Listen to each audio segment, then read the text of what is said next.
kapal, mother visual itu kan sudah kita booking, jadwal. Korban kita, ya. Apalagi dia lihat kopi kita bagus, dia bilang dicuci.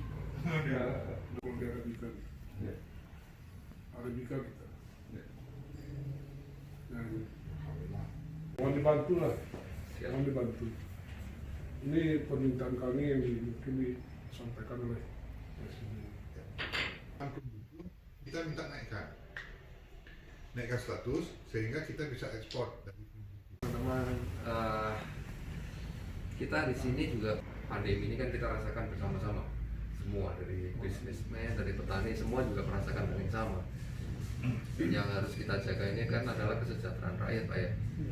Kita berusaha semampunya dulu, kita perlu tahu dulu potensi seberapa besar, kemudian yang bisa kita lakukan nanti mungkin setelah saya kembali baru kayak diskusi, nanti baru bisa kasih feedback Pak ke sini.